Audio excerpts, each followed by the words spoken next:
বাবুল ছেলেটি বড়ই অদ্ভুত। মাঝে মাঝে হাতে পায়ের পাতা পিছনে চলে যায়, কেন জানি না। যত সামনে এগোতে চায় তত পেছনে চলে যায়। কিন্তু আগে ছিল না এমন। ইদানিং কিছুদিন থেকে দেখা যায়। আবার মাঝে মাঝে ৬-৭ জনের খাবার একা খেয়ে ফেলে। জানি না কেন এমন করে। মাঝে মাঝে চুল এলোমেলো করে ভীষণ জোরে জোরে টানতে থাকে। আবার মুরব্বী গুরুজনও তখন আর মানে না। তাই বাবুলের দাদি গুরুদিয়া পশ্চিমপাড়া এক কবিরাজের কাছে গেলেন। কবিরাজ মশাই এসে বললেন, কতদিন এমন হয়েছে? দাদি বললেন, তা প্রায় ১ মাস তো বটে। বাবুলের দাদি ছাড়া তার আপন বলতে আর কেউ নেই। মা বাবা রোড অ্যাক্সিডেন্টে মারা গেছে।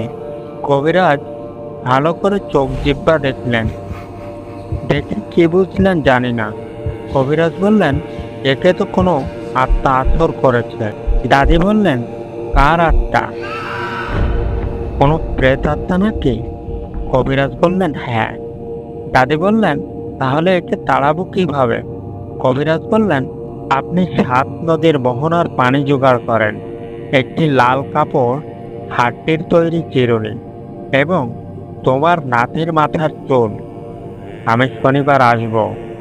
সেদিন ছিল বৃহস্পতিবার। ২ দিন নাতিকে নিয়ে কিভাবে থাকবে? শুরু হলো উলটপালট। রাতে ঘুমাতে দেয় না। মাঝে মাঝে শূন্যর উপর বসে হাসে। পিঠা খেতে চায়, মাংস খেতে চায়, মাছ খেতে চায়, আর না দিনে তার রক্ষা নেই। একদিন তো দাদির গলা চেপে আধমরা বানিয়ে ফেলল। ভাগ্যিস জোরপূর্বক ছাড়িয়েছিল, না হলে মারাই যেত। শনিবার কবিরাজ আসলেন রাতে। এবার এসে বললেন, তুই কে?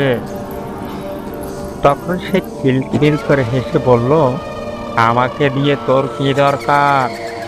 কবিরাজ বললেন, আমার দরকার আছে, তুই বল তুই কে? সে বলল, বলবো না।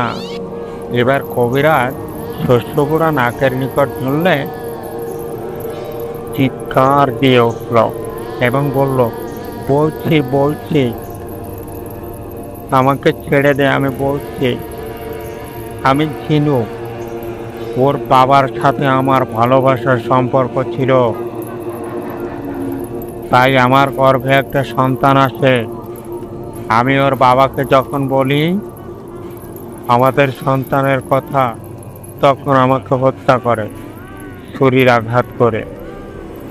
তাই আমি ওর ছেলেকে শান্তিতে থাকতে দেব না।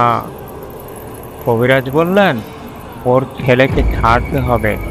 আত্মা বললেন, না, আমি ছাড়ব না। কবিরাজ আবার শস্য পোড়া দিলেন। আত্মা বলল, আমি ছাড়ব।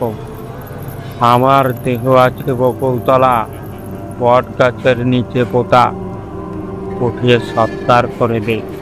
এবার আত্মা বাবুলের শরীর ছেড়ে দিল। কবিরাজ ৭ মোহনার পানি ঘরে রাখতে বললেন।